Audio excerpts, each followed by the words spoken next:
¿Qué tal, chicos? Buenos días, ¿cómo están? Un gusto saludarlos a todos. Bienvenidos a esta nueva sesión del curso de Construcción 1, sesión número 8, semana 6. Espero que todos se encuentren muy bien en casita. Hola, Carlos, buenos días, ¿cómo estás? Ana, buenos días. Arturo, Brigitte, Candy, Carlos. Emanuel, Gandhi, buenos días. Ingrid, Luis Ángel, Marcelo, Mart. Mi estimado Ronald, Valeria, Yamilia, buenos días. Bien, vamos a retomar las clases. La semana pasada fue una semana de evaluaciones, tanto en el entregable del trabajo como sus prácticas, a quien con mucho gusto he atendido casi 17 correos de consultas.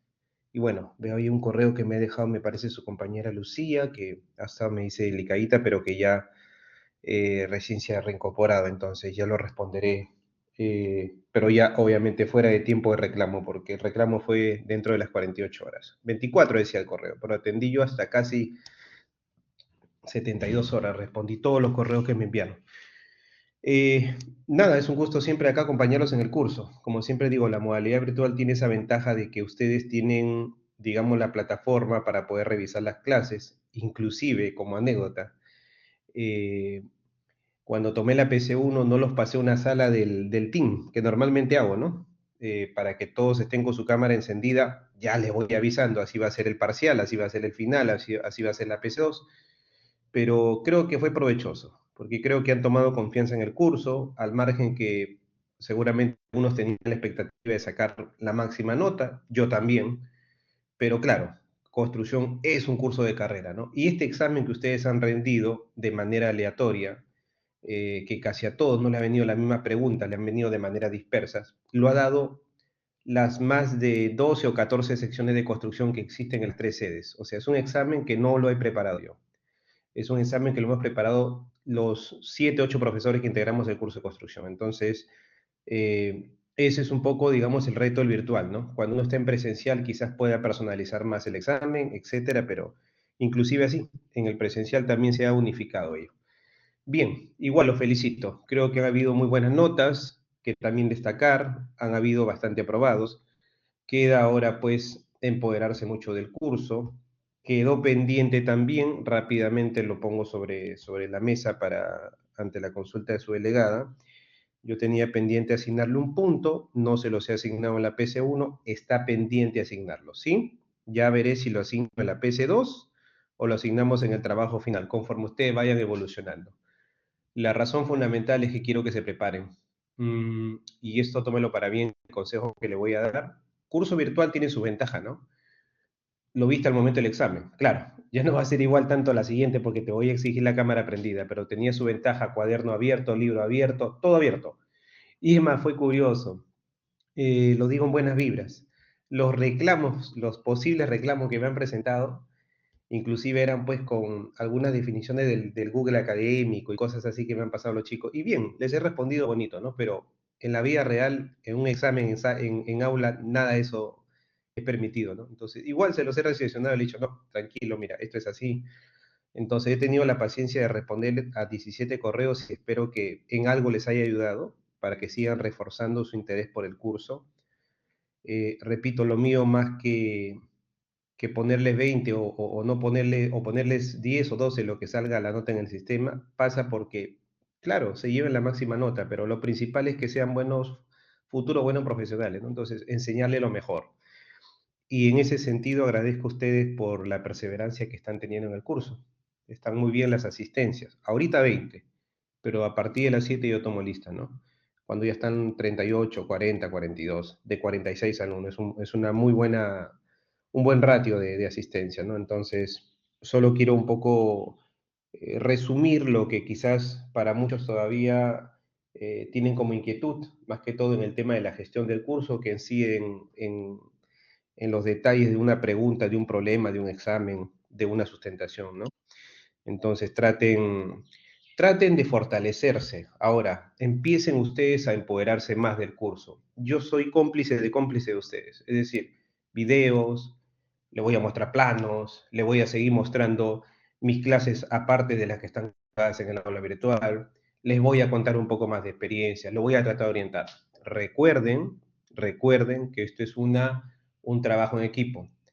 Yo dicto como docente, ustedes leen, ustedes practican, ustedes empiezan a revisar el trabajo final, lo empiezan a realizar en cómo se llama ya en los próximos días, semana tras semana. No se confíen que en la semana 10.9 o 11.9 recién hago el trabajo y cargan de 1000 preguntas en el chat a su delegada y por consiguiente ya me los envía. Ya no le voy a poder responder. En buenas vibras, aprovechen desde ahorita. No, yo aperturo los miércoles a partir de mañana 15 minutos, si así lo desean, para que pregunten todo lo concerniente al trabajo. Repito, estamos en la semana 6, antes del parcial. Va a ser muy provechoso para ustedes. Tómenlo como una oportunidad de ayuda. Como le digo, si le corrijo una coma, si le corrijo el índice, cualquier cosa, no es con punto en contra, al contrario, es para que tengan una mayor expectativa de buena calificación, ¿no? Entonces, de mi parte, sigo ofreciendo todo en buenas vibras, repito, para que ustedes, ¿por qué no?, se lleven la máxima nota del curso. Y para terminar esta parte, quienes no han podido, digamos, todavía aprobar en esta PC1, tranquilos, recién empieza el curso en lo que es evaluación. Ni el que sacó 18, ni el que sacó 7, ninguno de los dos se puede confiar. Obviamente la experiencia como docente es que muchos chicos que sacan buena nota en la PC1, algunos sacan buena nota en la PC2, se mantienen o superan, y otros que no sacaron buena nota terminan aprobando entre los primeros en el curso. ¿Por qué? Amor propio, empatía. Voy hacia el curso. Este curso es mío. Entonces, haga lo suyo. Yo estoy acá dando lo mejor. A pesar que es virtual, trato de, como sé, ingeniármelas, más que editar PPTs, es que se lleven la mejor experiencia. Abrazo, Jan, abrazo a todos. Entonces, vamos a empezar ahora sí la clase. Y toca arrancar esta semana ya con lo que es la ingeniería de cimentación. Estábamos en lo que es la unidad de movimiento de tierra, estructuras superficiales. Toca abocarnos a las subestructuras, ¿no? Tiene que ver la cimentación. Entonces, vamos a ver la continuación de lo que es trabajo de movimiento de tierra, que ya la subestructura, con concreto simple, concreto ciclopio, concreto armado, y en este caso aperturaremos lo que es cimientos, sobre cimientos, solados, subcimientos, subzapatas, falso piso. Ojo con estos últimos términos, ¿no? Subcimientos, subzapatas, falso piso. En construcciones especiales casi no lo ves, porque no se admite que voy a mejorar el suelo con un subcimiento o una subzapata, pero igual se los voy a comentar. Si vas a hacer un puente, si vas a hacer una represa, si vas a hacer un aeropuerto, no te admiten subcimiento, subzapata, falso piso, nada de esas cositas, porque en resumen, tienes que mejorar el supersuelo sobre el que vas a construir. Pero cuando se trata de edificios y viviendas, nos hemos de alguna forma, en buena fe, acostumbrado a trabajar con estas subestructuras. En lo personal, yo les recomiendo que no, ya de antemano, sino que aborden el problema de fondo, que es mejoramiento de suelo. ¿Por qué? Porque estas subestructuras juegan más en contra que a favor cuando se trata de durabilidad, ¿no? Subzapata, falso piso, subcimiento, ¿qué es? Es ponerle algo de calidad pobre para que el cimiento que se construye encima tenga, digamos, un suelo de mejor calidad, ¿no? Un concreto de baja resistencia.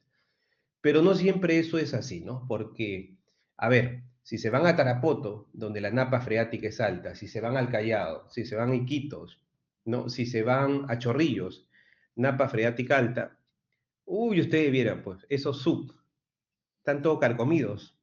A veces cuando he tenido que hacer algunas consultorías en napas freáticas alta, entonces, ¿qué hay que hacer? Mejorar, utilizar técnica de pilotaje. Ya les enseñaré.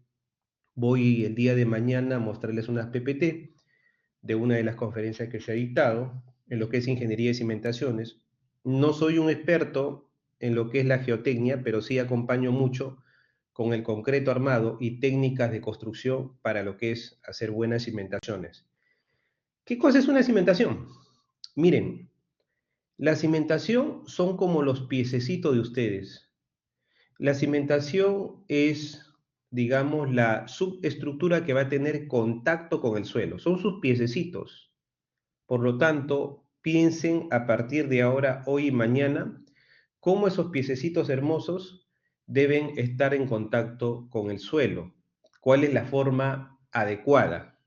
Yo voy a apoyarme, si hablamos de los piececitos con 5 deditos o con 4 deditos o con 3, debo apoyarme con los 5, ¿no? Multiplicado por 2 pies con 10. En el caso de la construcción en concreto armado. La cimentación, llamada también su estructura, son elementos, ¿no?, que se preparan como base ¿para qué? Para construir los edificios. Son los encargados de soportar, ¿qué cosa? Las cargas. Son los encargados de ¿qué? Transmitir las cargas del edificio al suelo. Entonces, por ello es muy importante conocer el suelo, el estrato sobre el cual vamos a cimentar. Ahora, para ustedes hacer un correcto diseño y un correcto proceso constructivo o un óptimo proceso constructivo, hay que realizar los estudios de suelos. Nosotros no vamos a excavar y ahí tantear, a ver, voy a hacer una excavación de 1 metro, 1,50 m o 2 metros, porque voy a hacer un edificio de 5, 10, 15, 20 pisos. No. ¿Qué se hace? Se hace un estudio geotécnico. Recuerdo que en la semana 2, cuando hablábamos de expediente técnico, le mostré un estudio de suelo. Si alguien quiere profundizar, tomo nota y el día de mañana le muestro 2 o 3 expedientes los que manejo en la oficina de consultoría. Pero ¿qué te da el estudio de suelo? Te da todas las características físicas del suelo, del terreno sobre el cual voy a fundar la estructura. Capacidad portante, granulometría, límites de Atterberg, ¿no? Límite líquido, límite plástico, índice de plasticidad, ángulo de fricción, ¿no? Te da coeficiente de rozamiento, te da todo lo que necesitas para el triaxial, perdón, todo lo que necesitas para el diseño de la cimentación a través del ensayo triaxial, te da una gama de información que los especialistas de suelo la consideran para el diseño de las cimentaciones. En función a los parámetros físicos, voy a determinar y a las cargas actuantes si la cimentación es aislada, si la cimentación es combinada, o si me conviene hacer mejor una losa o una platea de cimentación, dado que el suelo es de malísima calidad. Entonces, hay que estudiar los suelos. Hay que ver, obviamente, qué características presenta ese suelo. Hablé mucho de las físicas, pero también existen las químicas. Resulta que hay algunos suelos pues que tienen contenido de sulfatos, cloruros, sales, carbonato, bicarbonato, eh, etcétera, y en grandes concentraciones. Y como va a estar en contacto con materiales como el concreto, como el acero, hay que tener mucho cuidado, ¿no? Porque puede verse comprometido su durabilidad. Eh, una forma práctica de conocer a los suelos, familiarizarse, es un poco el trabajo manual, cuando uno excava con una pala, cuando uno excava con un pico, o cuando excavando con un pico más un refuerzo a veces no es tan fácil, hablamos desde un suelo blando, semiduro o duro. Entonces, un suelo blando donde yo solamente meto mi pie, ni siquiera la pala, o meto el pie y la pala, es malísimo, ¿no? Es un suelo que probablemente sea de capacidad portante nula, medio kilo, 0 kilos por centímetro cuadrado. Algo que se puede excavar de una manera práctica, bueno, es un suelo que debe tener seguro una capacidad portante hasta de 2 kilos. Y algo que ya no es tan fácil excavar, que hay que recurrir inclusive a la máquina mecánicas, al sistema mecánico, debe tener pues más de 2 kilos, 3 kilos, 10 kilos, 20 kilos, no sabemos. Entonces, se requiere obviamente que el estudio me permita conocer de manera más precisa las características de estos terrenos, ¿no? Para diseñar la estructura, tanto la infra como la superestructura. Y ya que hablamos de los suelos, tener en cuenta que no solamente hay que mirar pues qué tanto resiste el suelo, ¿no? O sea, su capacidad portante. También nosotros como profesionales del rubro de la construcción en el área civil, debemos qué cosa, considerar pues que hay obras que se realizan en, digamos, en suelos contaminados, que tienen lo que le decía hace un rato, sulfatos, sales, cloruros. Estos componentes, sobre todo las sales, van a subir por capilaridad a través de la humedad y van a producir eflorescencia.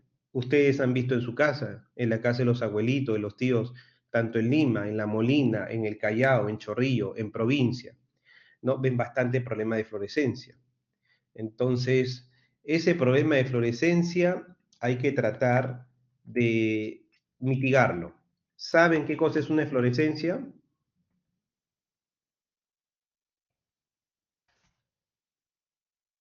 ¿Conocen qué es una eflorescencia? ¿Me confirman? ¿Están ahí? Ya se durmieron, creo, todos, ¿eh? A ver, chicos, acumulación de sales. Bueno, a ver, les voy a mostrar una fotito. Eflorescencia. Vamos a ver primero la eflorescencia de ladrillos, que es lo más recurrente. Vamos a poner acá vamos a cambiar la pantalla. A ver, eflorescencia es la acumulación de sal que primero concentra el ladrillo. ¿Y qué pasa? Para que ocurra la eflorescencia, es decir, esa patología que afecta el acabado final de un muro de albañilería, ¿qué debe pasar? Tres requisitos. Primero, que exista la sal dentro de la unidad de albañilería. Segundo, que existan los poros en el material que lo contiene, es decir, esta unidad de albañilería debe ser porosa. Y tercero, que exista una fuente de humedad. Es decir, puede por acá pasar una cañería, una tubería de agua y se ha roto, esa es fuente de humedad. Dos, puede ser que haya habido una inundación como estas que nos han golpeado mucho en el país y por capilaridad el agua del terreno va subiendo por la cimentación y toca o llega hasta el muro. Entonces, ¿qué es lo que hace? Esta agua disuelve la sal. ¿Ven acá la sal?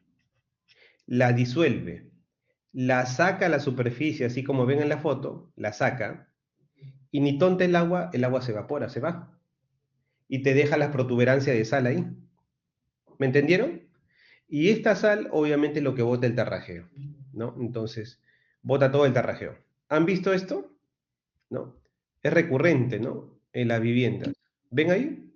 Entonces, esas eflorescencias se dan por un suelo muy contaminado. Entonces, cuando no se hacen los análisis químicos, sonamos. Entonces, hay que tener mucho cuidado. Yo he atendido bastante consultorías en Ica, por ejemplo, acá en La Molina, de casas, vivienda de 2, 3 pisos, pues dañadas totalmente por la sal, ¿no? La afloración de la sal a la superficie, ¿no? Entonces, estas sales hay que tener cuidado.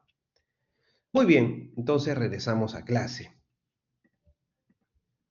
a la diapositiva de clase. Entonces, si a esto que estamos hablando le sumamos que nuestro país está expuesto a peligros naturales como los huaicos, las inundaciones, el fenómeno del Niño, los terremotos, ¿no? Entonces es importante que conozcamos los efectos que estos desastres naturales pueden ocasionar, digamos, sobre las estructuras. ¿Para qué? Para poder decidir dónde y cómo construir las edificaciones. Oh my God. Aquí ese es un problema muy serio, muy delicado. ¿Dónde construir? Entonces, construimos cerca al río, construimos en un cerro inestable, en un terreno inestable, construimos en taludes, construimos cerca al mar, ¿no? Construimos sobre un suelo blando, sobre un suelo que no tiene mucha capacidad portante. Vamos a ver un primer video para que entiendan con mucha claridad dónde no debes construir. ¿De acuerdo? Porque construimos cuando la calidad del terreno es bueno, sí, pero el problema que tiene el país ante tanta informalidad es que ahora hay que preguntarnos dónde no debemos de construir, porque lo amigo de lo ajeno, muy independientemente de la necesidad que existe en las familias del Perú, y que esto no debe ser una excusa para usurpar, para apropiarse, para expropiarse, sino que hay que trabajar, hay que emprender, hay que salir adelante. ¿Qué es lo que hace? Se apodera de lo que no es suyo, invade terrenos. Entonces, por eso es importante difundir dónde no debes ni siquiera pensar en invadir, ni siquiera hacerlo, porque eso es algo que no nos deja bien parado como sociedad, apoderarte de lo que no es tuyo. Pero valga verdades, es una hecatombe lo que ha ocurrido en los últimos 30 años en el país con las invasiones y mire las consecuencias. Pero vayamos a centrarnos en el tema de fondo, es dónde no debemos construir. Atentos.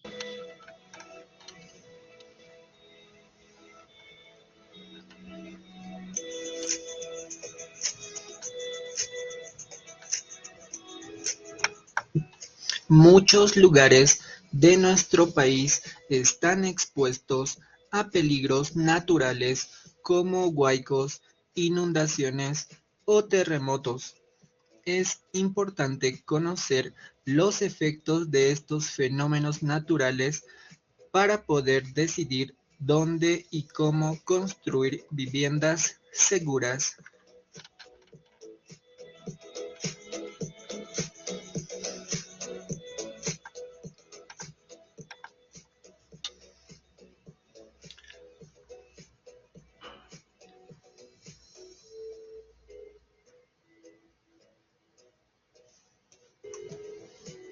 Entonces, ¿dónde no debes construir tu casa? Primero, en zonas de quebradas o laderas pronunciadas, porque en el caso de viviendas construidas al borde o al medio de una quebrada, estas estarán siempre expuestas a deslaves, derrumbes y huaicos, como vimos en el video. Segundo, sobre rellenos mal compactados. ¿Por qué? Estos casos se encuentran generalmente en zonas caracterizadas por tener pendientes pronunciadas y suelos con bajo grado de compactación. Al cimentar la vivienda en un extremo, muchas veces se corta el terreno y en el otro se rellena. El problema aparece cuando la parte de relleno del terreno se realiza sin la debida compactación, ya que la cimentación a lo largo del tiempo presentará comportamientos diferentes. Esto ocasionará que se produzcan grietas en la vivienda. Tercero, en zonas de derrumbes, porque cuando se construye una vivienda en laderas de algún cerro, por ejemplo, su estructura probablemente se ve afectada porque además de soportar su propio peso, recibe la carga lateral del cerro que empujará los muros de la vivienda en dirección de la pendiente natural que ésta posee. Es importante considerar que esta parte debe estar limitada con un muro de contención lo suficientemente resistente para soportar las presiones que ejerce el suelo. De igual manera, se escalonará el cerro para evitar derrumbes o deslizamientos. La norma técnica peruana E050 de suelos y cimentaciones nos indica cualquier edificación adyacente a taludes o suelos que puedan poner en peligro su estabilidad requiere obligatoriamente un EMS, estudio de mecánica de suelos. Cuarto, en zonas inundables por crecidas de ríos. Como vimos en el video, es un caso que se presenta aquí en el Perú y en muchos otros lugares, sobre todo cuando el río alcanza su nivel de avenidas extraordinarias, muchas veces termina socavando la cimentación de la vivienda y muchas veces termina eh, con el colapso o la inundación de todas las viviendas cercanas a este río. Quinto, sobrecauces o acequias. Lo mismo, no se debe construir cerca de cauces o sobrecauces de ríos, depósitos de agua o terrenos inundables, porque estos sitios pueden sufrir inundaciones que debiliten la cimentación e incluso pueden destruir toda la vivienda. Sexto, en terrenos con la napa de agua muy alta. Si bien se asemeja a los otros ejemplos, aquí por la presencia del nivel de napa freática muy elevado, va a haber un ascenso de humedad. Esto provocará el desgaste acelerado de los materiales de construcción, daños en muebles, marcos de madera, puertas, ventanas, parquet, caída del revestimiento. Va a existir presencia de moho en las esquinas de la vivienda, así como también presencia de salitre. Séptimo, sobre suelos de relleno sanitario o desmonte. No se debe construir una vivienda sobre relleno sanitario, ya que con el paso del tiempo la estructura se va a asentar y presentará problemas que van desde descuadre de puertas y ventanas, fisuras y rajaduras en las paredes, hasta incluso el colapso de la vivienda. Nuestra norma técnica peruana E050 de suelos y cimentaciones nos habla sobre los suelos no permitidos para apoyar las cimentaciones. Estos tipos de materiales son turba, suelo orgánico, tierra vegetal, sobre desmonte o relleno sanitario o industrial. Nos indica también que estos materiales no permitidos tienen que ser removidos en la totalidad del terreno antes de ejecutar cualquier tipo de obra o edificación en el terreno y ser reemplazados con materiales que cumplan ciertos requisitos especiales según también esta norma.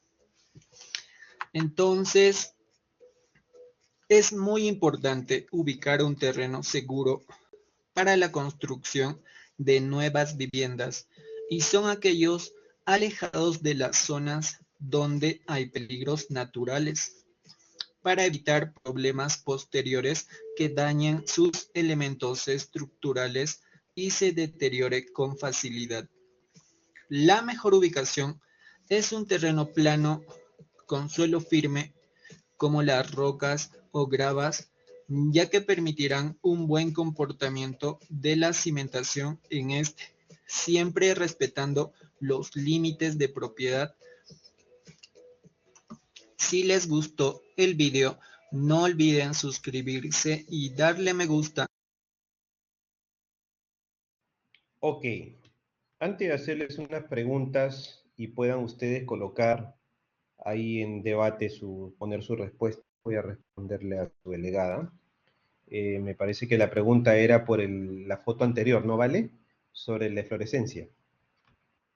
Ya. ¿Cómo se soluciona la eflorescencia? No es sencillo porque, a ver, el principio de detener la eflorescencia pasa por anular una de las tres condiciones, que es que no exista poros, que no exista humedad o que obviamente no exista sal.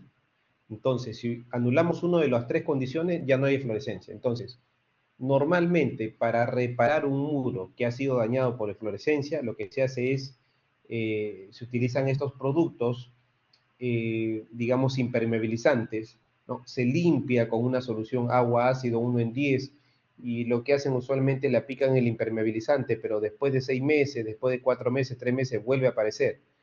Repito, es que para uno anular la eflorescencia, debe anular una de las tres condiciones. Entonces, hay técnicas. Primero, secar, secar el muro, eliminar la fuente de fuga de agua, reparar la cañería, ¿no?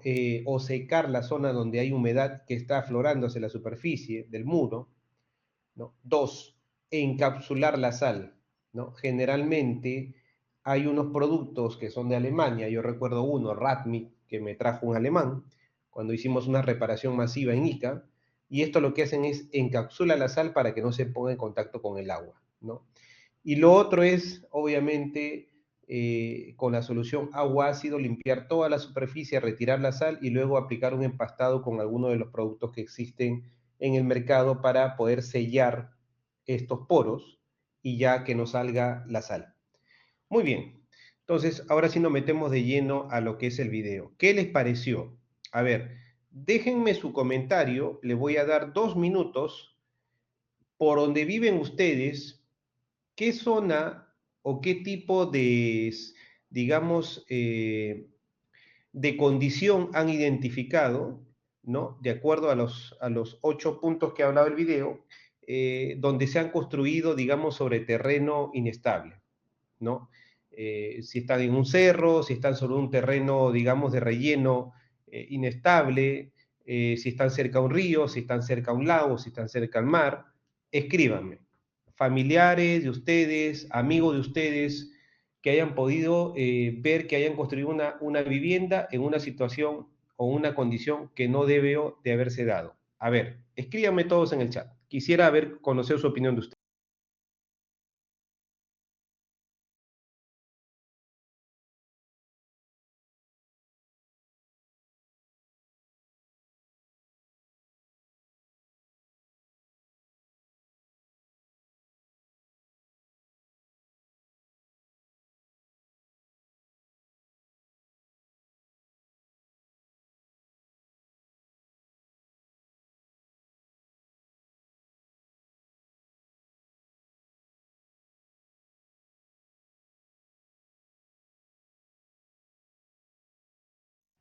Vamos chicos, despierten todos. Por favor, les pido. Métanse a la clase, todos, todos. Quiero opiniones. Estoy chequeando quienes no participan. Y obviamente, quienes participan siempre van a tener un plus, incluyendo la calificación. Vamos. Alex, Ana, Andy, Arturo, Brigitte, Candy, sus opiniones. Quiero verlo que escriban en el chat, por favor. A ver. Gracias, Valeria. Jeremy dice invasiones. A ver, un caso. Coméntame un caso que hayas visto de invasión. ¿En qué ciudad? ¿Dónde te encuentras, Jeremy? En zonas de quebrada, dice Valeria, en zonas de derrumbe, zonas inundables por crecida de ríos. Coméntame un caso, Vale, que hayas visto, con nombre y apellido. Pucusana, Lurín, donde ustedes hayan pasado o hayan visitado a alguien. Ahora me encuentro en Ventanilla, profe, correcto. Hay varios de estos casos ahí en Ventanilla, ¿no, Jeremy?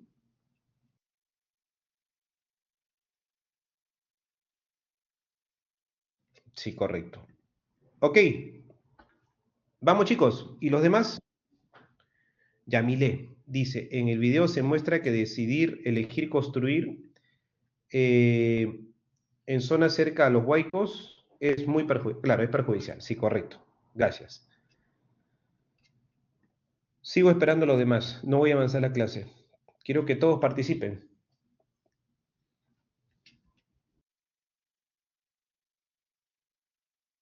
Buenos días, Félix. Dice en Surquillo. Hay viviendas construidas sobre relleno y se están asentando. Qué interesante. Qué interesante. Gracias, Félix. Te mando un abrazo. Porque Surquillo es un distrito pues que colinda con buenos distritos, ¿no? Entre ellos Miraflores, hacia el otro lado está San Borja, me parece, hacia el otro lado está Surco, perdón. Entonces, es un distrito que no es que esté en una zona olvidada, sin embargo, mucha gente omite los estudios de suelos y ahora hay problemas de hundimiento en algunas viviendas. La casa de un amigo se cayó porque estaba cerca del río Rima y su casa se la llevó por la crecida del río. Terrible, ¿no? Y suena pues tan duro, tan impactante, Brigitte, pero obviamente el primer paso fue la elección inadecuada del lugar donde construir, ¿no? Sin ningún tipo de estudios. Rodrigo dice, la vivienda que se encuentra cerca del río Rima. Sí, definitivamente, ya lo había puesto Brigitte al descubierto con un ejemplo muy, muy palpable. Candy me dice, cuando paso por la avenida Morales Duárez, veo varias viviendas al borde del río, ¿no? Complicado, ¿no? Complicado, Candy, porque obviamente esas viviendas frente a un sismo van a quedar pues totalmente vulnerables o ante una inundación, ¿no? Muy bien. Entonces tenemos Valeria, me dicen Chosica, cuando se dio lo del fenómeno del niño hace unos años, se notó la importancia de no construir, correcto, en esas zonas de quebradas, es terrible. Las quebradas se activan y obviamente pueden hasta sepultar las viviendas. Ana Fabiola dice, mi tía construyó su casa en el distrito de Pachacute, que es una zona de arena y propensa a poder derrumbarse. Sí, es una zona de alta vulnerabilidad. Chiclayo, dice la compuerta, ¿no? Hay casas construidas en las orillas del río que fueron destruidas por el aumento del río en estas épocas de lluvia. Chiclayo ha sido muy golpeado, Lucía, no solamente por la inundación de ahora, también en el 2017, ¿no? Inclusive me tocó estar allá y viendo un poquito la reconstrucción es casi nada lo que se ha hecho. Te mando un abrazo, Lucía. Dice Arturo, en San Diego, profe, hay muchas casas en peligro cuando hay una crecida del río. Correcto. También el huaico que pasó en Punta Hermosa, sí, muy, muy crítico, obviamente. Y así, muchas zonas que ustedes están escribiendo, el grado de vulnerabilidad, uno mayor que otro, nos hace pues eso, ¿no? Propensos a que colapse la edificación, a que se asiente, ¿no? Entonces, en el Braille hay algunas casas a orillas del río San Francisco que peligran también en tiempo de crecida, ¿no? El huaico que ocurrió en Canchaque, en Piura, claro. Yo he vivido algún tiempo en Piura y he visto cómo las crecidas del río, en todas las inundaciones que ha habido, el niño costero, pues, ha puesto en una situación demasiado vulnerable, sobre todo en la zona de Castilla, cuando hablamos en el centro de Piura, ¿no? Y ni qué decir zonas aledañas también. La provincia de Cañete, hay varias viviendas que están construidas cerca del río, ¿sí? Es correcto, Franco, me consta.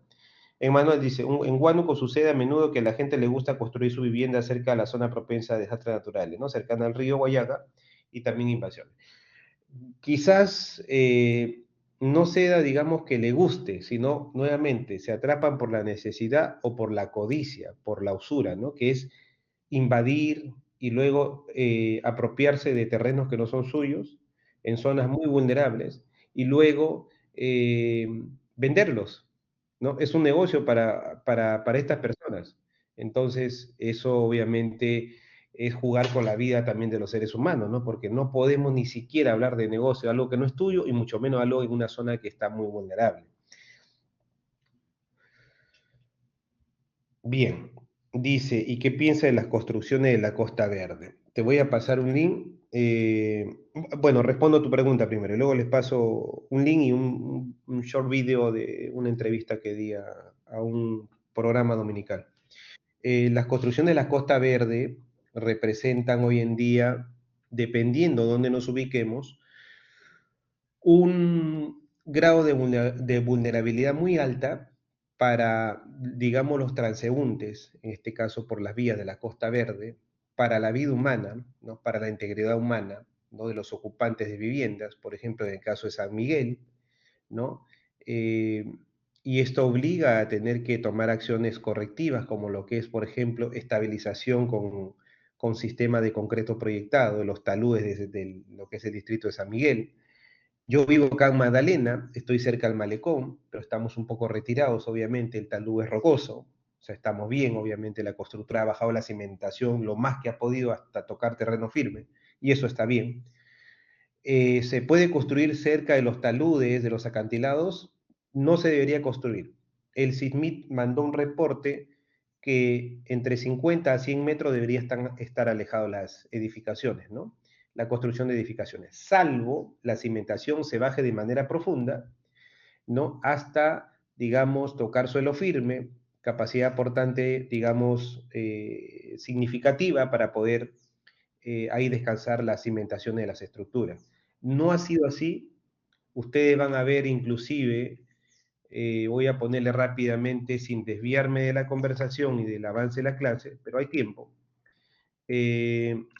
Voy a ponerles un pequeño video donde sí, nos tocó dar pues una, una entrevista, digamos, al programa de Panorama. A ver, un momento, déjenme, le voy a compartir.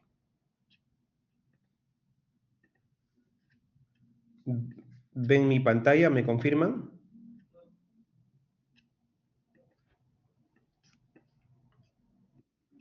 Ok, a ver, veamos rapidito. Sí, luego regresamos a la clase porque tenemos que avanzar, pero sí, ya que Yamilet abrió el panel del tema de la Costa Verde, que siempre es un reto grande para su sostenibilidad, vamos a hablar un poquito de la Costa Verde. Atentos. Miércoles, en la madrugada, un derrumbe en la Costa Verde volvió a encender las alarmas respecto a lo vulnerable que podrían ser algunas construcciones al borde del acantilado. Diversos estudios geológicos advierten la fragilidad del suelo en determinadas zonas que van más allá del desprendimiento de piedras. Estamos hablando de lo que deberían ser medidas de prevención de posibles desmoronamientos ante un sismo de, por supuesto, extremos certificados o extremos números, que podrías hacer una catástrofe. Brian Matías y Eduardo Cobos con el reportaje.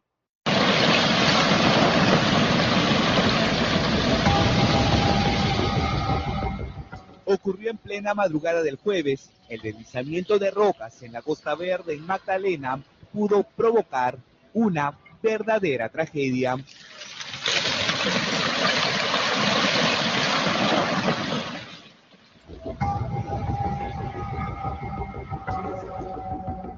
La cantidad de piedras y polvo que cayó tranquilamente pudo sepultar a unos cuantos vehículos. En ese momento, afortunadamente, ni un solo auto o camioneta transitaba por el sector.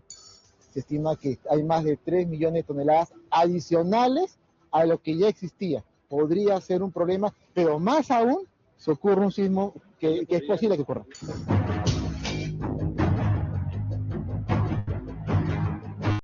Y si bien no se registraron ni heridos ni víctimas mortales, el derrumbe ha generado preocupación por eventuales deslizamientos de grandes proporciones que se puedan dar a lo largo de todo el acantilado.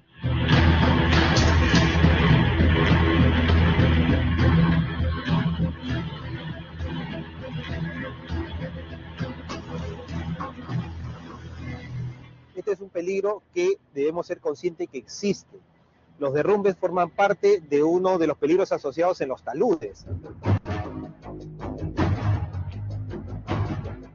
El temor es completamente justificable. Esta noche en Panorama, las principales razones por las que gran parte de la Costa Verde, según expertos, estaría en un potencial peligro de ceder. Es evidente que acá no se han respetado los retiros y esto es preocupante obviamente, porque todo suma un problema, al mayor riesgo de vulnerabilidad en cuanto a que estos derrumbes puedan darse de manera más recurrente, ¿no?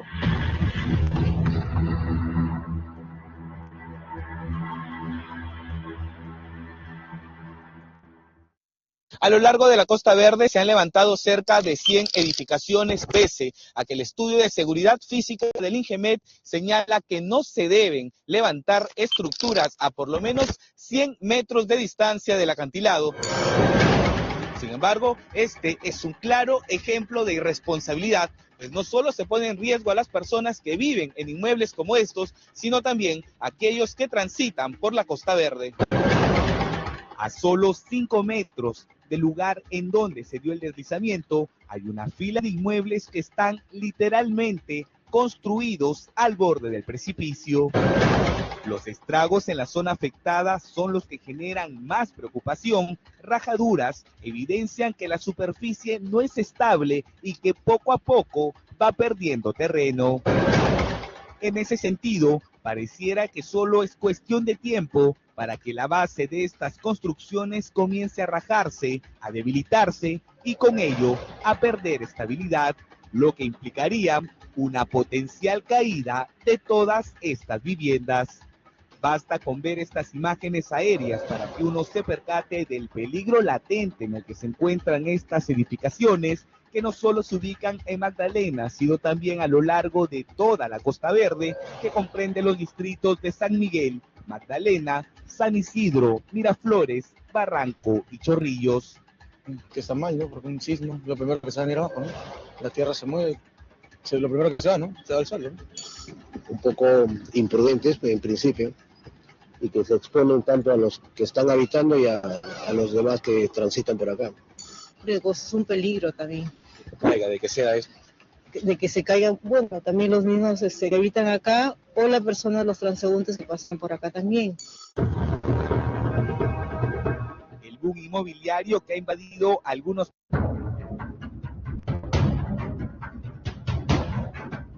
La figura es clara. La caída de toda esta hilera de inmuebles provocaría que la superficie se debilite y se vengan abajo cientos y cientos de construcciones.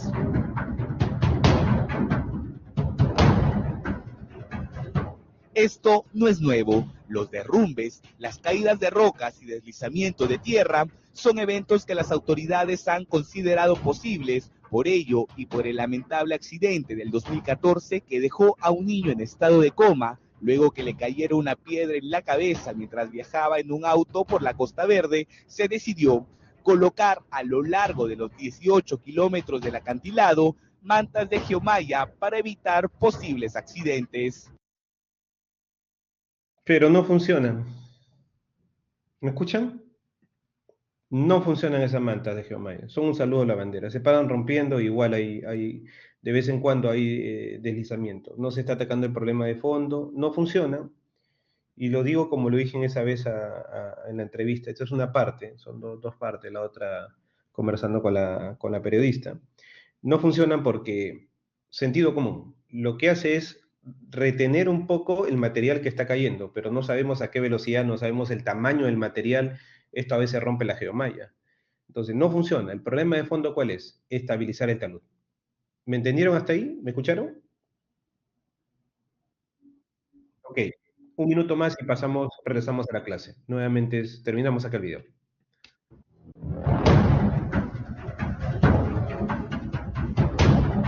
Sin embargo, ha quedado más que claro que las geomallas no son capaces de resistir deslizamientos como el del jueves, ni contener con total efectividad las rocas que terminan cayendo del precipicio. Vamos a tratar de bajar con cuidado para mostrarles que hay varias rocas sueltas que no tienen la protección de la malla y son estas rocas las que caen a la vía, y pese a que no son muy grandes, por la velocidad a la que caen, generan accidentes, incluso pueden destrozar parabrisas de los vehículos, como ya se ha visto en varias oportunidades.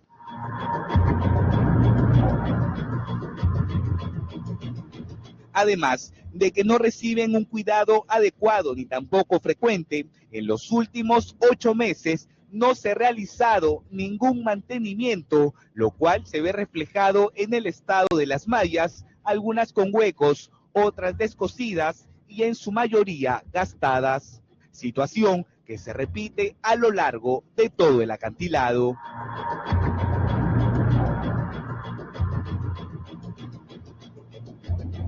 En este punto hemos encontrado 3 de las principales problemáticas que tiene la Costa Verde. Primero, las edificaciones mal ubicadas. El caso de este edificio de más de 7 niveles que ha sido construido literalmente al borde del acantilado. Segundo, el desmonte y la cantidad de basura que arrojan las personas. Se ve en la parte de abajo, incluso sillas, hasta un colchón está en el acantilado de la Costa Verde. Y tercero, la falta de mantenimiento por parte de las autoridades, la irresponsabilidad de las autoridades que no han hecho un correcto mantenimiento y que genera que las geomallas tengan huecos por donde finalmente se deslizan las piedras que terminan en la vía de la Costa Verde. Los mencionados no son los únicos factores que han provocado accidentes de este tipo. Lo que preocupa también bastante es que no hay ninguna medida de mitigación en cuanto a evitar que la humedad penetre en esta zona. ¿Y cuál podría ser una de esas medidas de mitigación que señala en este punto? En primer lugar, hay que dejar de regar, es importante. No, hay que tratar de aislar un poco la humedad. Hay que rápidamente hacer una limpieza. En esta ocasión no se vino abajo ningún inmueble, tampoco hubo víctimas, pero como dicen, una imagen vale más que 1000 palabras y no hay que ser un experto para presumir que estas edificaciones que están al borde del acantilado son un peligro latente en la Costa Verde.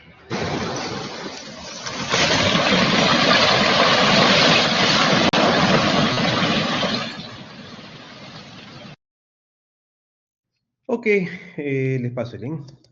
A ver, tenemos que continuar con la clase. Sí, mano, recién te das cuenta. Abrazo, Franco.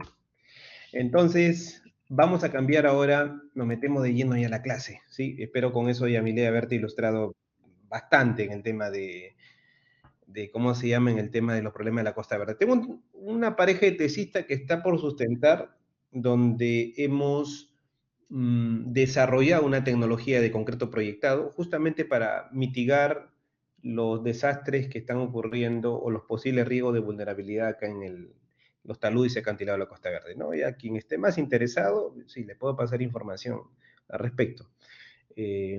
Estaba más gordito en el video, obviamente me miro yo mismo, me sorprendo. Ahora estoy casi 8, 10 kilos menos. Bien, continuamos. Entonces, ¿qué estamos viendo? Básicamente, ingeniería de cimentación. ¿Y qué es lo que consideran los estructurales cuando hablamos de la ingeniería de cimentación para el diseño sismorresistente? Consideran, obviamente, la zona donde se va a construir. Tenemos 4, ¿no? Tenemos una zona delimitada del 1 al 4, donde 1 está ubicado básicamente en la región de la selva. La zona 1 también acá en la frontera con Bolivia. La zona 2, parte de la selva y casi toda la región andina. La 3 y la 4 entre la región andina y la costa. La 4 es netamente la costa. ¿Y por qué hablamos de esta zona? Porque asociado a un color, desde verde hasta rojo, como los semáforos, viene, digamos, su condición de vulnerabilidad, su condición de peligro. Entonces, el reglamento, la norma 030, el Reglamento Nacional de Edificaciones, considera pues que la costa es la zona más peligrosa, más vulnerable, porque tenemos ahí justamente las placas de Nazca, tenemos ¿cómo se llama? La cordillera de los Andes pegados, tenemos el mar de las 200 millas, tenemos la línea ecuatorial, tenemos el cinturón de fuego del Pacífico, donde alberga más de 450 volcanes, de los cuales el 70%, digamos, a veces están activos. Entonces, tenemos obviamente una costa muy vulnerable. Por lo tanto, sería un factor de 0.45 cuando hablamos de la aceleración de la gravedad para el diseño sismo resistente, comparado con la región de la selva, que es casi nada, ¿no? 0.10, es algo ínfimo. Bien, entonces, en ese sentido, si miramos acá en la zona roja, lugares como Chorrillo, Villa El Salvador, Callao, Ventanilla, todo lo que ustedes han mencionado en el chat, por eso cuando les pida algo, por favor sean proactivos, rápido, escriban. Mira qué bonitas cosas han escrito ustedes, mejor dicho, qué importantes cosas, no son bonitas, importantes han escrito ustedes entre 7, perdón un ratito, entre 7:22 hasta las 7:29. Qué importantes cosas han escrito, ¿no? Con relación a dónde están ustedes, dónde viven, sus amigos, sus familiares, cómo han construido la informalidad, ¿no? Villa María, Ventanilla, en provincia, ¿no? Entonces, eso nos da, obviamente, indicios de lo que vemos que la norma aborda, ¿no?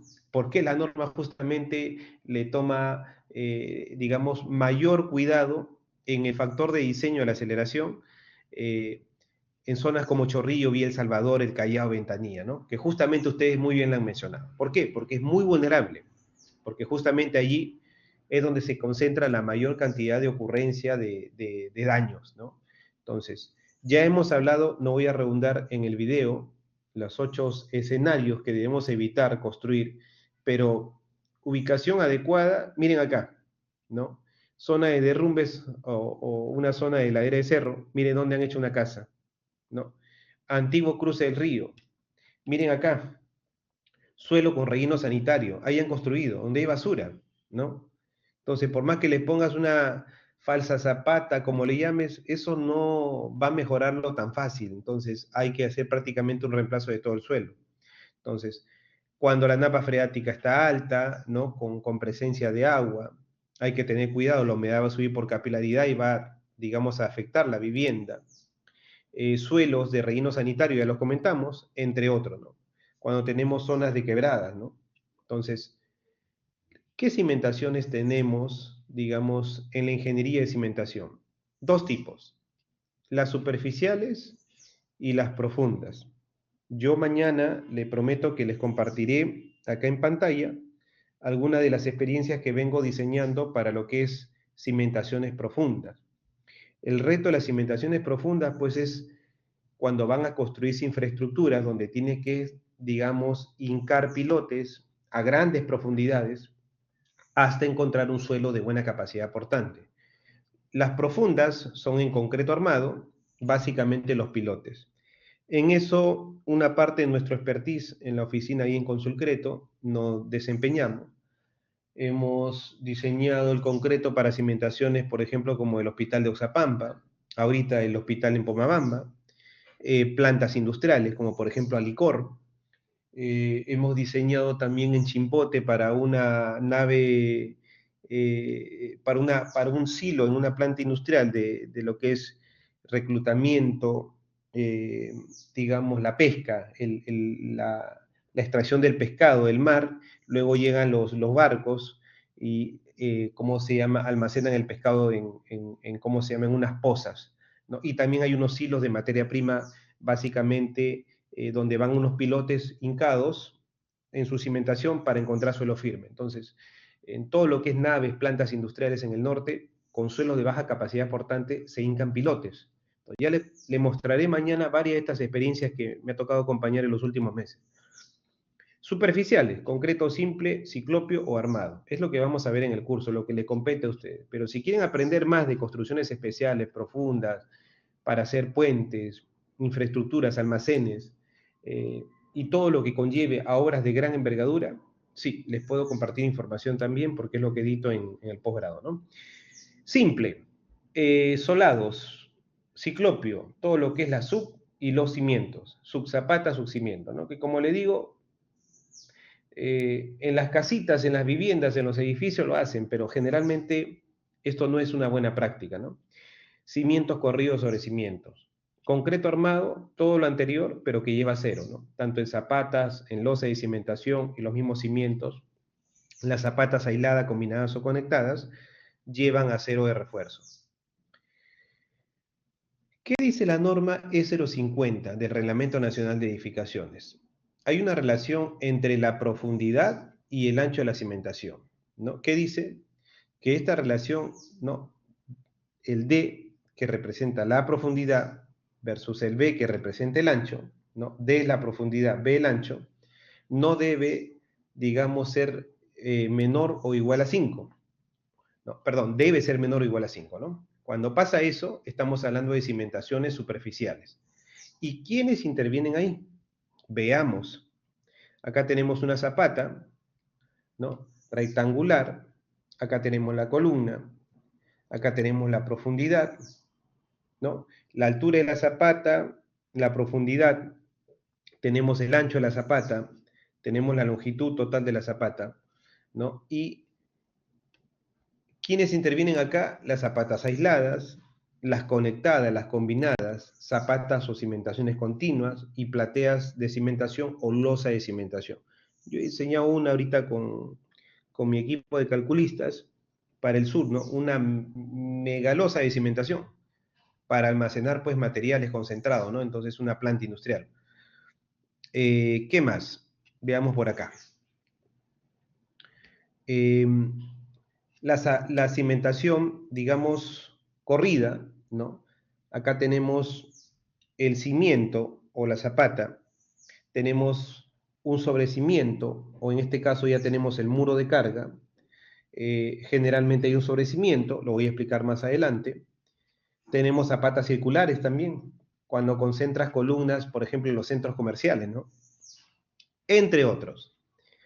Tenemos dentro de las zapatas combinadas la relación longitud, me había olvidado de comentarles, hay una relación longitud de esta zapata que no debe exceder 10 veces el ancho.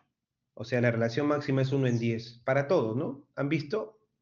En este caso el diámetro es igual a B, no hay problema, pero todo lo que es sección rectangular, L es menor o igual que 10B, donde L es la longitud más larga, que no debe exceder 10 veces el ancho de la zapata. Muy bien, entonces tenemos distintos tipos de zapatas, las aisladas, las combinadas, las circulares o concéntricas, y todas ellas vamos a irla viendo en el curso, en la medida de lo posible, sobre todo del lado de la técnica constructiva. Los anillos continuos, esto se usa más en la construcción de reservorios, ¿no? Segundo, cuando la profundidad versus el ancho o entre el ancho ya no es hasta 5, sino supera 5. Entonces, ¿quiénes intervienen acá? Aquí viene lo bueno, los pilotes, los micropilotes, ¿no? Déjenme mostrarle rápidamente algo, una foto de lo que son los micropilotes, porque acá veo pilotes. Bueno, hay micropilotes, pero no es quizás una foto ideal. Los pilotes y los micropilotes son alojados a grandes profundidades, 8 a 10, 15, 20 metros. ¿Por qué? Porque necesitamos encontrar terreno firme. Entonces, al tener deficiencia de la capacidad portante, se busca un terreno firme, una mayor capacidad portante, y eso generalmente están por debajo de 10 metros, 15 metros, 20 metros. Entonces, les voy a mostrar una primera foto. Denme un minuto, por favor, mientras la cargo, para proyectarle el...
Bien, a ver, vamos a mostrarle un poquito, a ver, las primeras figuritas para irles un poco transmitiendo. A ver, déjenme un momento ver. Ya. Este es un proyecto, por ejemplo, para lo que es la cimentación de tanques y muros de unos cercos ahí en la zona de desembarque, en el astillero de Chimbote. Entonces, ¿qué se hace? Se emplea una tecnología de concretos que son fluidos, que tienen la particularidad de, digamos, controlar el efecto de la tisotropía. ¿Por qué? Porque esto con el sistema CFA, que se hace un hueco, luego se echa el concreto y luego se hinca el acero, ¿no? No necesita encofrar. El concreto tiene que estar como mantequilla, ¿no? ¿Para qué? Para que cuando se hinque el acero, no se tenga el problema de que el acero baja hasta 3 metros, 4 metros de 15 metros que debe bajar. Entonces, nos hemos vuelto muy expertos en esto porque la mayoría de los hospitales, naves industriales, centros comerciales donde se hace pilotaje, no baja el acero con el sistema CFA, ¿no? Es decir, con el sistema de que hago un hueco, perforo todo, retiro la tierra, vacío el concreto y luego hinco la armadura. Entonces, no es tan sencillo. Este tipo de cimentación es muy complicado porque, valga verdad, es el concreto se arma. Cuando está ya en el hueco, se arma, se empieza a estructurar, ¿no? Alguno de ustedes les enseñé en tecnología del concreto lo que es la reología. Acá se ven los conceptos, ¿no? Las consecuencias, ¿no? Cuando uno no diseña bien el diseño de mezcla, ¿no? ¿Qué más? Vamos a ver, por acá tenemos otro. Este no, vamos a pasar. Este es una planta de pescado. Y este es el problema que a veces aparece y luego hay que solucionarlo con el conocimiento, ¿no? Con el tema de los diseños de concretos. Miren, esto es el efecto de la tisotropía. Estos son pilotes que se intentó vaciar y no se pudo vaciar. Es decir, se intentó hincar el acero, se vació el concreto primero, luego se intentó hincar el acero y el acero no entró todo. toda la columna, ¿no? Toda la armadura no entró. ¿Por qué? Porque si ustedes ven acá estos montículos que señala mi dedo, ese es el efecto de la tisotropía, es decir, el concreto se arma, se va secando, se va armando, va endureciéndose. Entonces no baja el acero. Entonces, ¿qué requieren nuestros servicios para que poderlo bajar? Otro tipo de pilote, esto es acá en Lima, ¿no? En la planta de licor. Esto es utilizando la técnica de concreto tremie. Esto es un embudo, es concreto bajo agua, ¿no? Lo que hace el embudo es, recibe el concreto, el embudo está hasta el fondo, hasta 11, 12 metros de profundidad. Entonces, el concreto se lanza, perdón, se descarga hasta el fondo y lo que va haciendo es, por principio de gravedad, el concreto va desplazando al agua, porque la napa freática es alta. En el Callao, la napa freática la tienes a 1 metro, 2 metros, ¿no? Entonces, o a menos. Entonces, perdón, entre medio metro a 1 metro tienes la napa freática en el Callao. Entonces, el concreto desplaza el agua y se va construyendo la cimentación. La técnica es concreto bajo agua o concreto tremie, ¿no? Sistema CFA. ¿Qué más? A ver, déjenme ver si les puedo mostrar. Esto es en la refinería Talara. Igual, acá hay una explicación del sistema CFA, ¿no? Uno excava, ¿no? Esto es una cimentación profunda. Uno excava, baja la hélice hasta abajo, ¿no? Luego en sentido horario, en sentido contrario a la gira, primero en sentido antihorario, excava y en sentido horario la gira, retira el material de excavación y se inyecta por el eje el concreto, por el eje del tubo de este helicoidal. Entonces el concreto se llena, no necesita de encofrado y luego se hinca la armadura. Acá en el hincado, repito, es el problema, ¿no? Que no baja siempre el acero completo. Entonces ahí siempre hay dificultades. Y esto es micropilotes. Nos tocó reforzar el puente Carrizales, ¿no? En el año 2019. Tuvo problemas en el 2017 por la crecida del río por el fenómeno del Niño, ¿no? Entonces, aquí se hicieron un ensanchamiento de las zapatas, ¿no? Que soportan estas columnas, ¿no?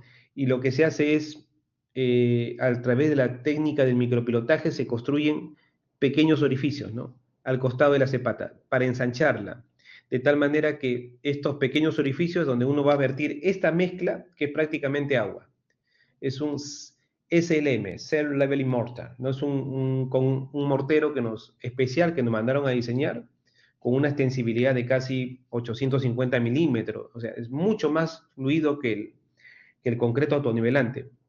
¿Para qué? Para que baje por esos huequitos pequeños a grandes profundidades, ¿no? Se arme todo el concreto ya con el acero y no tenga problema de asentamiento. Entonces, igual, eso es la técnica de lo que es micropilotes. No se ve todos los días, va a ser un micropilote, pero sí, claro, hemos hecho bastante, hemos tenido bastante participación en el sector construcción, asesorando a las empresas contratistas. Esto es un colegio, no lo vi la construcción, pero sí nos mandaron a diseñar. Esto fue para lo que es un proyecto en Tumbes, un colegio. Nos mandaron a revisar y a rediseñar pues la técnica del mortero que se utilizó para ese colegio, ¿no? De los sistemas de pilotaje, ¿no? Micropilotaje. Ya, estos son otros proyectos que hablaré en otro momento, ¿no? Que es básicamente estudios de patología, ¿no? Cuando hay problemas de corrosión, problemas de fisuramiento, ¿no? Modelamiento estructural de los edificios cuando tienen problemas, ¿no? Esto es el penal. En el penal ahí igual asesoramos la construcción de todo lo que es las cárceles, ¿no? El camastro, que es donde duermen los presos, ¿no? En concreto, ¿no?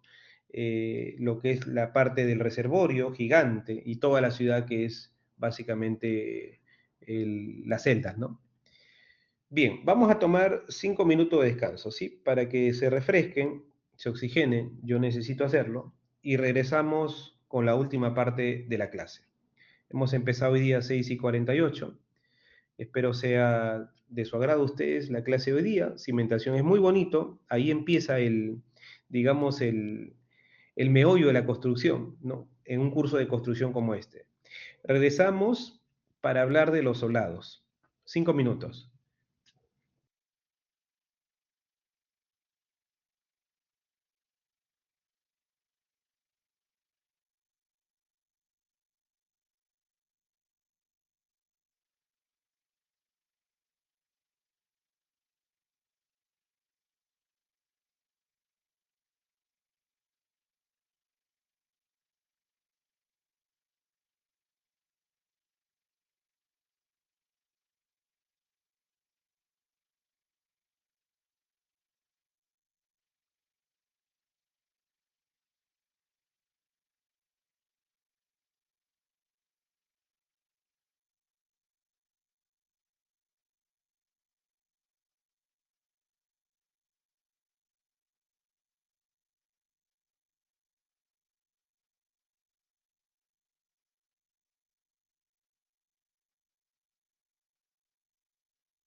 Chicos, hay un tema que me preocupa mucho.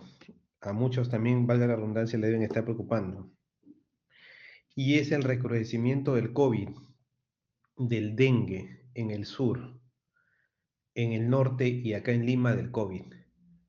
Se viene un feriado largo, sábado, domingo, lunes 1 de mayo. Tomen todas sus precauciones si quieren hacer un viaje corto o un viaje largo. No se me vayan a enfermar. Créanme que ahorita todo el mundo está expuesto porque ya no usamos las mascarillas. Y hay una variante bastante preocupante del COVID que es muy contagiosa y que al final pues veo que a muchos estudiantes de otras casas de estudio, y me parece también que ya nos está tocando en UPC, se vienen contagiando y están perdiendo sus clases y otros se están comprometiendo un poco más la salud. Entonces, cuídense bastante, por favor, ¿sí? Eh, no se confíen, no hagan desarreglo, no traten de tomar cosas calientes. Sé que está el verano todavía, sé que está el calor todavía, pero que nos agarre, digamos, bien parado en la cancha, como digamos, situación, digamos, defensiva, ¿no? Que nos agarre bien alimentado, que nos agarre mejor parado. Yo sé que no hay estadísticas, digamos, consolidadas que uno estando bien alimentado no te va a pasar, pero por lo menos te agarra en mejores condiciones para poderte recuperar. ¿Sí me escuchan todos?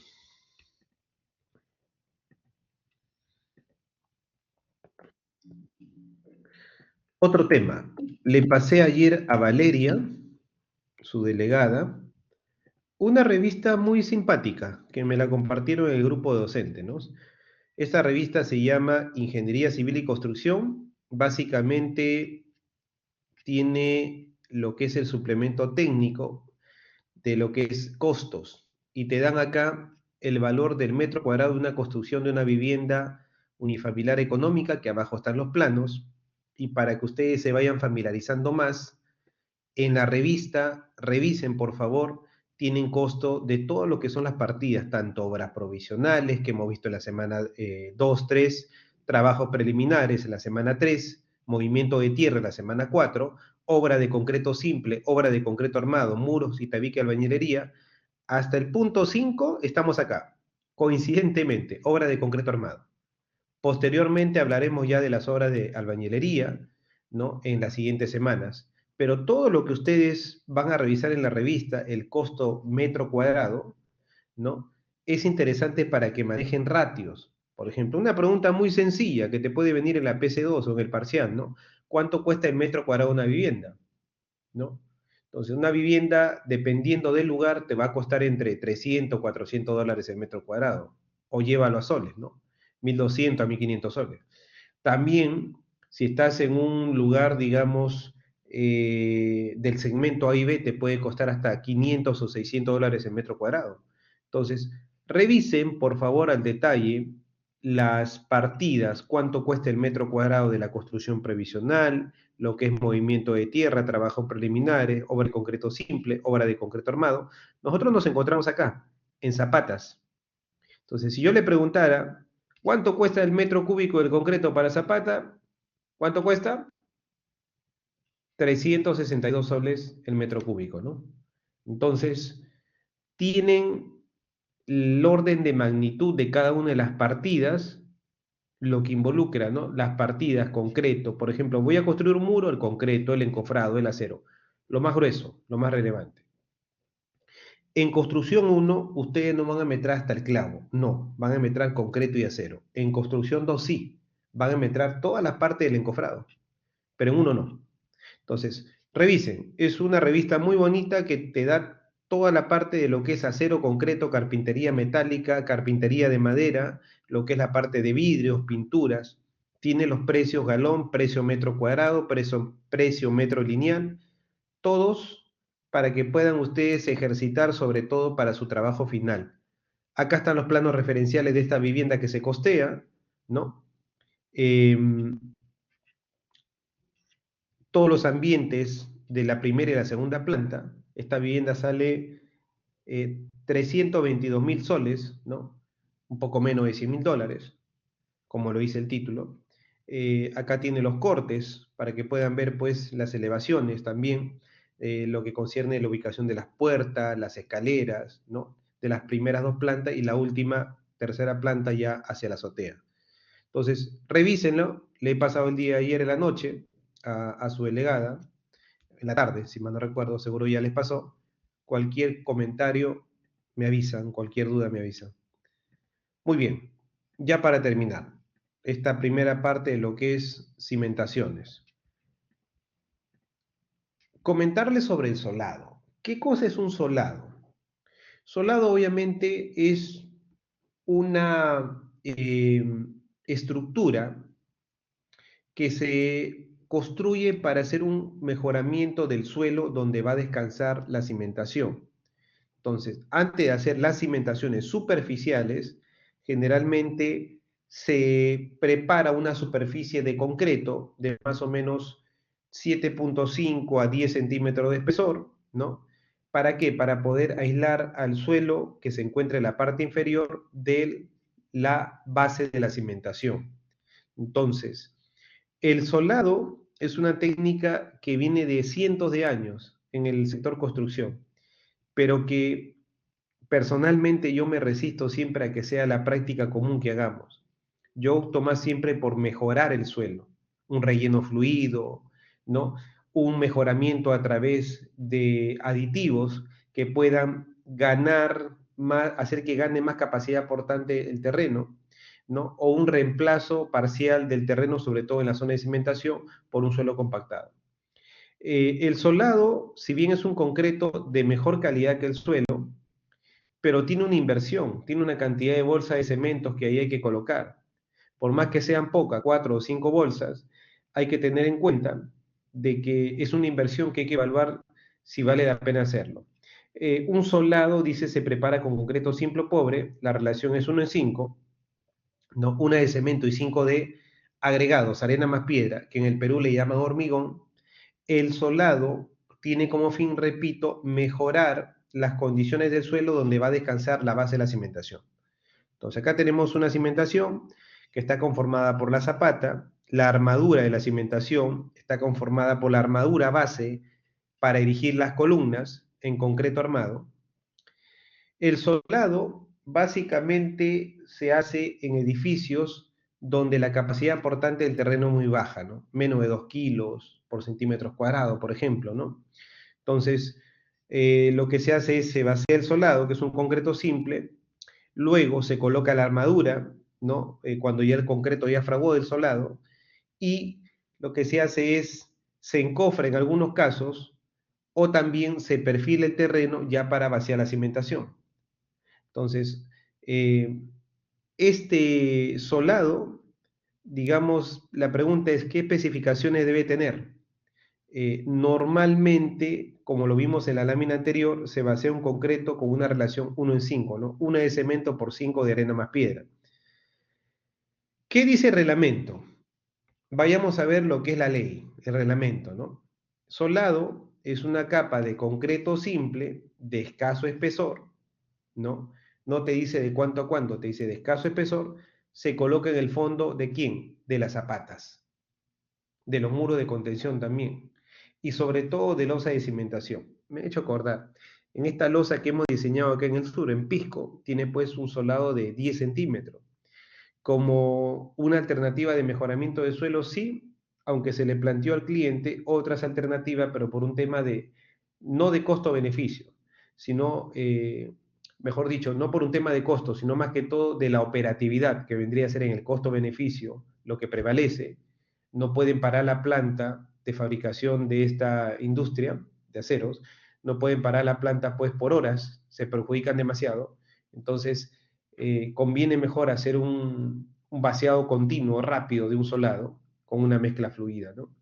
El reglamento lo contempla, sí.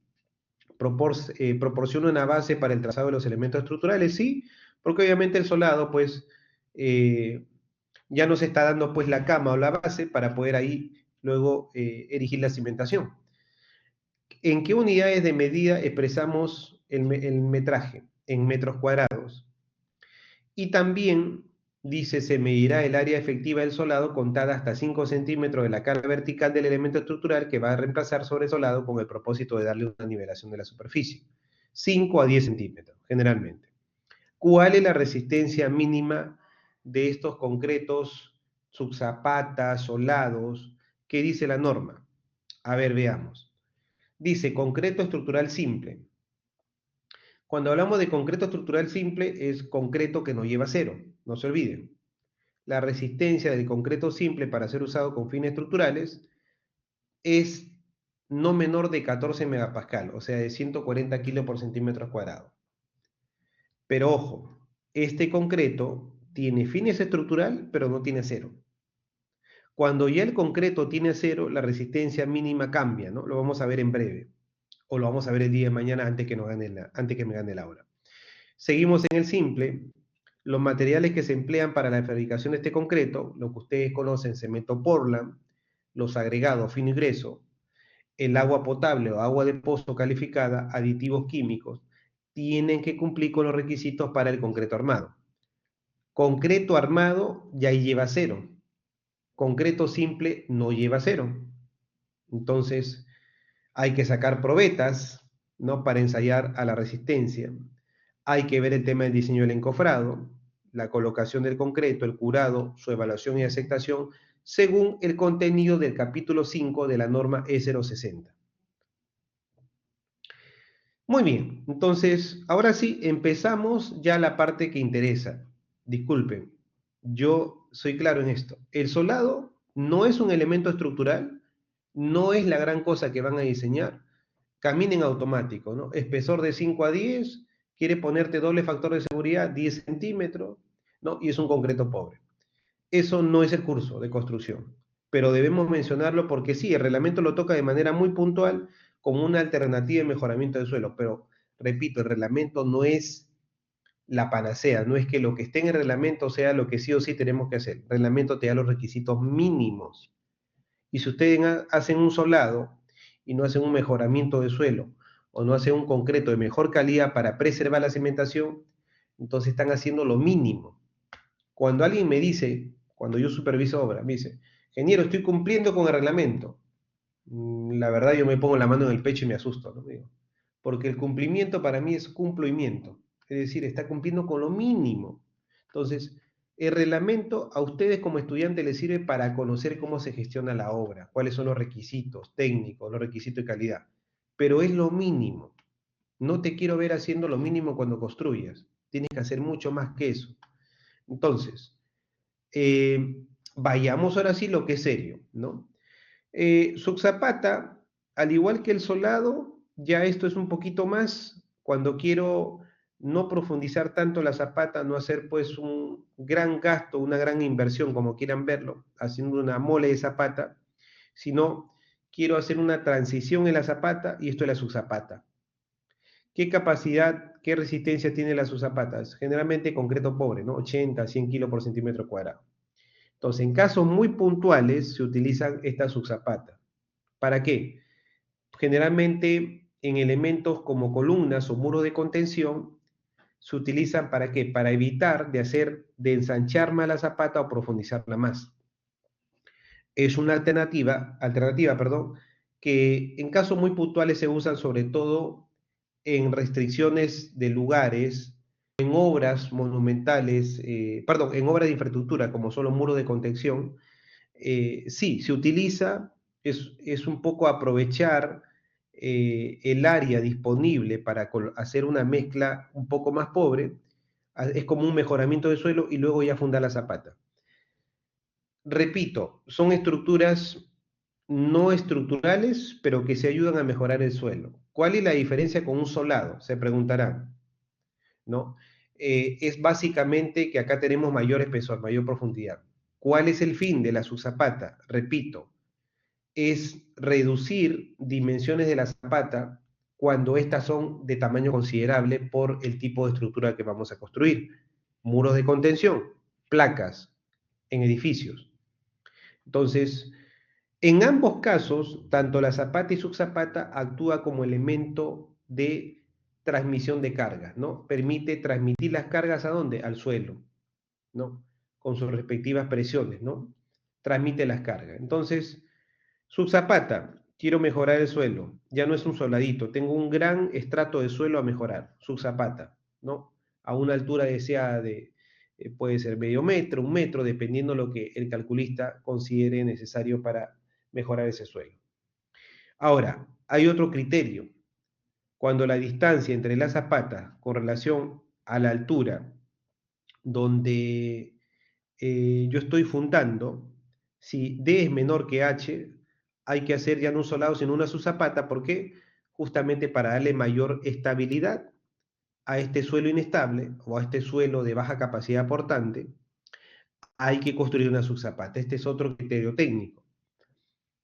La subzapata también se utiliza cuando tenemos terrenos limo-arcilloso, cuando tenemos grava pero a gran profundidad. Entonces, ante la escasez de grava a profundidades menores, con respecto al nivel de terreno natural, se hace subzapata. Entonces, hay varias alternativas que podemos manejar a subzapata, pero repito, el sentido común es, voy a mejorar el suelo donde va a descansar mi cimentación, un suelo que tiene un estrato bastante vulnerable, de baja capacidad aportante, entonces hago la subzapata. Ya el solado no es adecuado. El solado generalmente, el suelo es de buena capacidad aportante, pero tengo un nivel freático alto, o el estrato del suelo, digamos, no es del todo bueno, pero necesito mejorar la cimentación, o la base de la cimentación, o evitar que las sales, los cloruros, los sulfatos lleguen tan fácilmente a través del suelo, hago un soladito. La subzapata es cosa mayor, todo un estrato comprometido, con una tierra o con un material de relleno existente ahí. ¿Hasta dónde bajo la subzapata? Hasta encontrar terreno firme.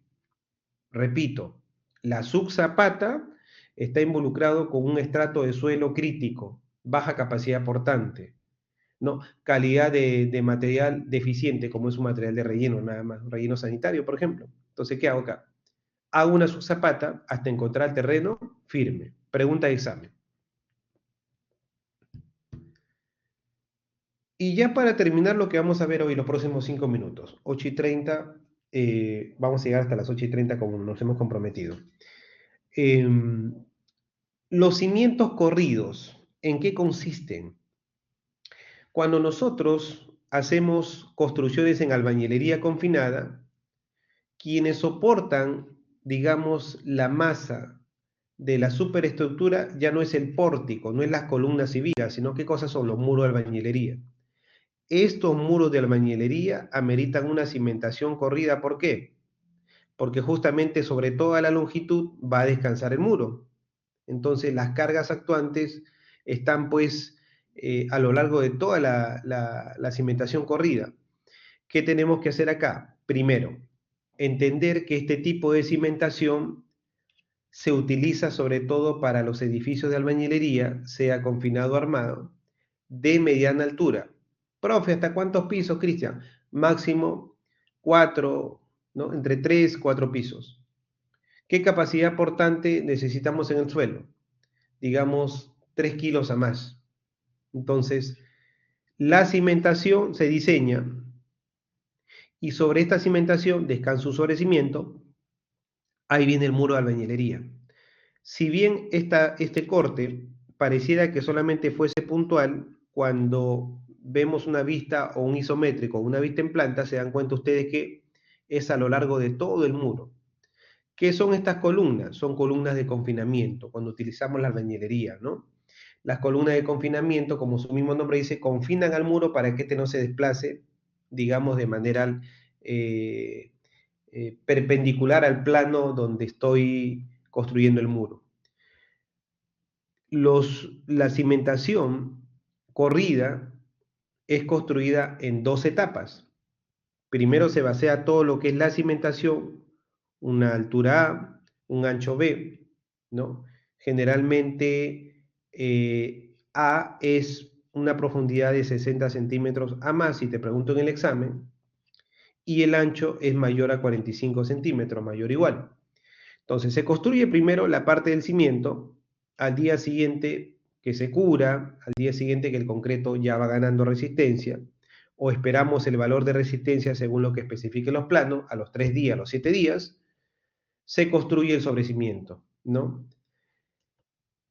¿Qué necesitamos acá? Conocer básicamente que esto está asociado con la albañilería. Entonces, los sobrecimientos vienen a ser la base del muro que voy a erigir de albañilería. El sobrecimiento es donde se va a apoyar los muros de albañilería. Por lo tanto, hay que tener cuidado. La pregunta acá que aparece, ¿hay una limitación en la altura del sobrecimiento? Sí. Todo sobrecimiento debe apoyarse en un buen cimiento y vamos a ver en breve cuál es la limitación de la altura. Sí la hay. Acá ustedes van a ver el sobrecimiento, ¿no? Y generalmente, si el cimiento tiene una longitud de 60 más una profundidad, el sobrecimiento no debe superar esa profundidad de hasta 60 centímetros. Lo vamos a ver en el reglamento, el alcance de lo que es las dimensiones de cimiento sobre cimiento. Por ahora centrémonos en esta última parte de la clase, que el cimiento corrido soporta los muros de albañilería, número 1. 2. Se construye primero el cimiento y luego el sobrecimiento y luego los muros. 3. Estas construcciones en albañilería van acompañados ¿de qué? De armadura vertical. Las columnas se llaman columnas de confinamiento. ¿Para qué? Para poder confinar al muro que se apoya sobre el sobrecimiento. Entonces, la armadura vertical de estas columnas tiene que estar dobladas en el interior de la cimentación, los estribos se tienen que confinar, ir colocando desde la parte superior del cimiento, ¿no?, hasta la parte final de la columna, espaciado según el diseño del profesional a cargo, ¿no? Generalmente lo espacian 1 a 5, 2 a 10, ponen 3 estribos a cada 15 centímetros, 4 estribos a cada 20 centímetros, el resto a 25, si ustedes miran algunos planos que hay en internet, pero eso se diseña. ¿Por qué? Porque depende del cortante. Entonces, las columnas confinan al muro de albañilería. Vamos a verlo más adelante, probablemente ya mañana, cuando ya toquemos esta parte, ¿no?, que es básicamente la construcción de los muros, pero acá como estamos viendo la cimentación, regreso ya para terminar lo que es el cimiento corrido. ¿Qué utilizamos en el cimiento corrido? ¿Concreto simple? Pues sí, el concreto, generalmente un concreto estructural, resistencia 175 kilos por centímetro cuadrado a más. ¿Utilizamos concreto ciclopio? Algunos casos sí, con una adición de 30% de piedra grande, ¿no?, concreto simple más piedra de zanja. Los tipos de cemento van a estar definidos en función al grado de agresión de la zona, ¿no? Cemento Portland tipo 5, si estamos cerca al mar, no solamente es el tipo 5, les he enseñado a ustedes en tecnología el concreto, ¿no? Los cementos adicionados, el HS, que tiene alta resistencia a los sulfatos, el 1P, que tiene 40% de reemplazo de clinker por pusolana, o el 1PM hasta 15%. Yo opto siempre por usar más los cementos adicionados. Todo cemento adicionado va a contrarrestar o va a mitigar el ataque de cloruro, sulfatos, sales, sobre todo en zonas cerca a ambientes marinos. Ya les dije antes, ¿no?, el hormigón es una mezcla de arena más piedra, que se extraen obviamente de los cauces de los lechos de los ríos. Agua potable, piedra de zanja, sí, cuando es concreto ciclopio, ¿no?, tamaño de 4 a 7 pulgadas, ¿no? Bien, me voy a quedar ahí, porque hay mucho por hablar de los cimientos todavía. Estamos arrancando recién, sobre todo lo que es la parte de diseño de concreto. ¿De acuerdo? Dicen, el cimiento armado se recomienda un suelo, no se recomienda, sino se usa un cimiento armado, Yamilé, cuando la capacidad portante es baja del terreno. Me estaba olvidando. Voy a ahora sí tomar la lista, perdonen.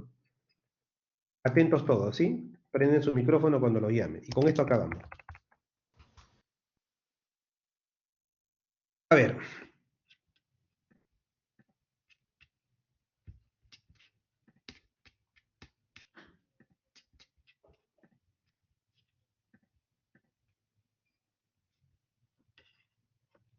Eddie Acho. Arturo Alfaro. Presente, profe. Carlos Amaro. Presente, profesor.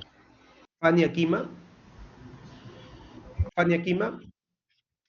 Alex Aybar. Presente, profesor. Harumi Cantorín.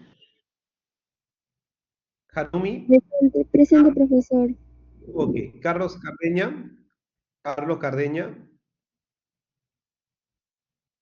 Marco Carlos. Presente, profesor.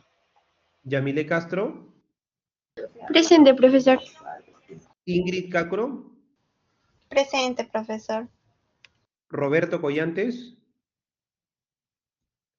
Roberto. Emmanuel Delgado. Presente, profe. Ronald Díaz. Presente, Ronald profe. Díaz. Candy Presente. Dolores. Candy Dolores. Presente, profesor. Luis Escalante. Presente, profesor. Franco Escobar. Franco Escobar. Diego Espinosa. ¿Se encuentra Diego? Presente, profesor. Ok. José Fernández. Presente, profesor. Jan Guerrero. Deime Guevara. Deime Guevara. Juan Gutiérrez. Presente, profesor. Brigitte Guamán. Presente, Brigitte profesor. Guamán. Presente, profesor. Omar Guaranca. Sí te escuché. Omar Guaranca. Jan Guayapuma. Presente, profesor. Marcelo Jiménez. Marcelo Jiménez. Félix Marcos. Presente, Anthony profesor. Mesa. Ok, Anthony Mesa. Jimena Mesa. Presente, profesor. Jimena Mesa. Ok, Néstor Mocarro. Néstor Mocarro. Andy Montoya. Presente, profe. Andy Montoya. ¿Quién dijo presente? Andy ¿Quién Montoya. dijo presente? Andy Montoya. Ok. Correcto. Rodrigo Nieto. Rodrigo Nieto. Jeremy Palacios. Presente, profesor. Ok. Lucía Pedraza. Presente, profesor. Brando Quispe. Correcto. Brando Quispe. Gandhi Raime. Presente, profesor. Gandhi Raime. Ana Ríos. Presente, Ana profesor. Ríos. Mar Ríos. Mar Ríos. Alessandra Rodríguez. Mar Ríos, presente, profesor, presente. Ok. Alessandra presente también, ¿no? Franco Rodríguez. Sí. Presente, profesor. Franco Rodríguez. Presente, Carlos profesor. Rojas. Carlos Rojas. Carlos Rojas. Presente, Rojas. Claudio Sáenz. Presente. Valeria Salazar. Presente, profesor. Rodrigo Saldarriaga. Rodrigo. Presente, profesor, presente. Roberto Talla. Roberto Talla. Presente, profesor. Jason Taipe. Correcto, Jason Taipe y John Taipe. Presente, Taipe. Profesor Listo. Anthony Mesa. Profe, Anthony Mesa presente. Profesor, buenos días. Habla Franco Escobar. Presente. Disculpe, mi internet estaba inestable, por eso no le pude responder. Ok. Profe, Anthony Listo, Mesa chicos. también, profe, yo estaba saliendo y entrando. Ok. Sí, profe. Corregido. Buenos días. Cuídense profe, mucho. Nos gracias. vemos mañana. Un fuerte abrazo para